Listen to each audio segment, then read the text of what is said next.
Good morning. This is cleaning day. What gets you worked up? What gets you excited? Some people get excited over ball games. Some get worked up over political issues. Others are energized by work.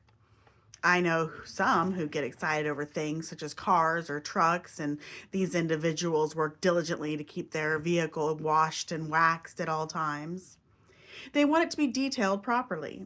They want it to look good. They want it to smell good, and they get agitated when it does not. So, what gets you excited or agitated or worked up? In our text today, we read about an occasion when Jesus got worked up. He got agitated and angry. That's right, Jesus got angry. Now, his anger was not a sinful anger because he was angry for the right reason. He had a legitimate reason to be agitated. After the water into wine miracle at the wedding of Cana in Galilee, a brief visit to Capernaum, Jesus and his disciples went to Jerusalem to celebrate Passover. And when Jesus entered the temple during Passover, a time meant for worship, prayer, and connection with God, he found the outer courts filled with merchants and money exchangers exploiting worshipers. The temple, meant to be a house of prayer, had become a marketplace of greed. Now, the Passover celebration commemorated the deliverance of the Israelites from Egypt, when the death angel passed over every home where the blood of a lamb was applied to the doorposts of a home. Passover reminded the Jews of the time when the angel passed over. It also initiated the Feast of Unleavened Bread, so the entire celebration lasted over a week. Passover attendance for Jewish males 12 and over was compulsory. On the 10th day of Nisan, a lamb without blemish was taken to Jerusalem, and on the 14th day, between 3 and 6 p.m., the sacrificial lamb was killed. Passover was a sacred holiday for all Jewish people. It represented the very essence of who they were, God's chosen people. It's difficult to imagine how Jesus must have felt when he approaches the temple and finds it filled with merchants and money changers. You might ask, what are they doing here? Multitudes of people flocked to Jerusalem during Passover. People from all over the world traveled to the holy city for the celebration. This wasn't an outburst of uncontrolled anger, it was righteous indignation. Jesus was confronting corruption in worship, people being overcharged for sacrifices, exploitation of the vulnerable, the poor and foreigners were taken advantage of, disrespect for God's presence. The sacred space was being treated like a business. By overturning the tables, Jesus was making a bold statement. God's house is for God's purposes. The purpose of these merchants and money changers was twofold. One, many of the people did not bring animals with them to sacrifice, so they purchased animals in Jerusalem. Second, all Jewish males and proselytes were required to pay a half shekel temple tax in the coinage of the temple. Furthermore, foreign monies bearing the image of a pagan deity or ruler were unacceptable. Therefore, the money changers would exchange their coinage for a small fee.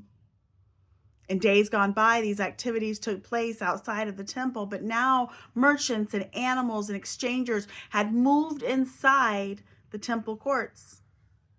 The sacredness of the temple had been bartered for profit and convenience, and as Jesus approached the temple, he became angry at what the temple has become. Remember, Jesus visited the temple on at least one previous occasion when he was 12 years old. He accompanied his parents to Jerusalem.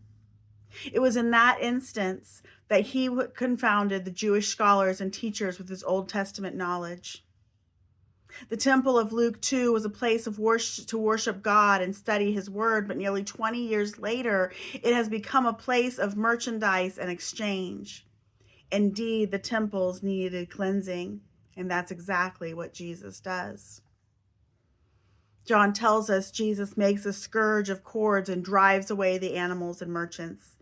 Also, he overturns the tables of the money changers and commands the profiteers to get out of the temple. Stop making my Father's house a place of business, he orders. Jesus took this desecration personal.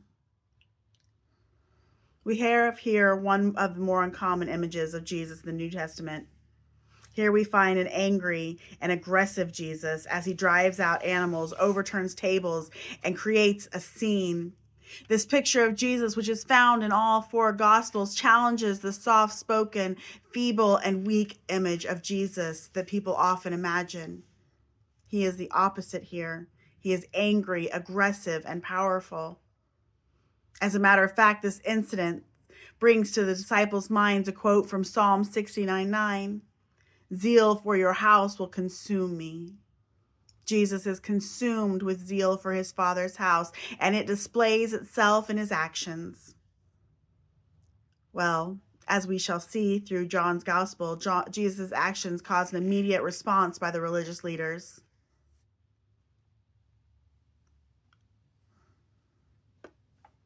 So they come to Jesus and they want to know, what sign do you show us as your authority for doing these things?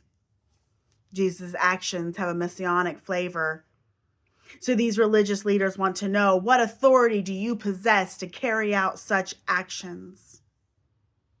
Notice their concern here. They are not concerned as much about what Jesus did as they are about who did it. The cleansing did not bother them as much as the fact that Jesus did not have their approval to do so. Who are you to cleanse the temple? Who gave you the right to do this? The religious leaders' primary problem was with Jesus as an authoritative figure. Give us a sign that validates who you are. I love Jesus' response here. He does not accommodate their request for a sign by pulling out his resume or papers or to validate who he is. He does not perform some spectacular miracle on cue to try and persuade them that he is the Messiah. Instead, he confuses them even more. You want a sign? I will give you a sign. Destroy this temple, and in 3 days I will raise it back up. Now, thanks to John's post-resurrection perspective, that we know that Jesus is not speaking of destroying the temple literally, but rather he is talking about his own body, that he will be destroyed and then raised back to life. It is not the Jerusalem temple, but the human body of Jesus that represents the presence of God. But what does all this teach us today? Well, one, that we should guard purity of worship. Our faith should never be reduced to a transaction. This is why, though it's frustrating, our fewer numbers are more faithful now than ever. Before, church was something people did because it was expected of them, regardless of whether their heart was in it. Nowadays, the people in these pews are here because they want to be. Two, we should stand against injustice. Like Jesus, we are called to confront systems that harm others, even especially within our own house of worship and faith. Three, we must examine our own temples. Our hearts are now God's dwelling place, according to 1 Corinthians 6:19. Are there tables of pride, greed, or distraction that need overturned? How can we have a clean temple, a place worthy of God? With confession, acceptance of forgiveness from God, and love. These are the cleaning supplies we need. We need to have our temples cleansed, our houses cleansed, and just as Jesus was angered by the defilement of the Jerusalem temple, even so he is grieved when we allow the temple to be polluted and defiled through sin in our lives. I am thankful that God will not leave us alone until the temple is cleansed. And indeed, we need to have our hearts and lives cleansed before God. So the challenge not to misuse the Lord's sanctuary is actually a challenge to keep our own hearts pure before God. Jesus' act was both a cleansing and an invitation to return to authentic worship, to remove what hinders our relationship with God, and to make space for prayer, compassion, and truth. Sometimes love looks like gentle words, and sometimes it looks like flipping over tables. When we see injustice, compromise, or spiritual decay, may we have the courage to act with the same holy passion Jesus did, not to destroy, but to restore. Amen.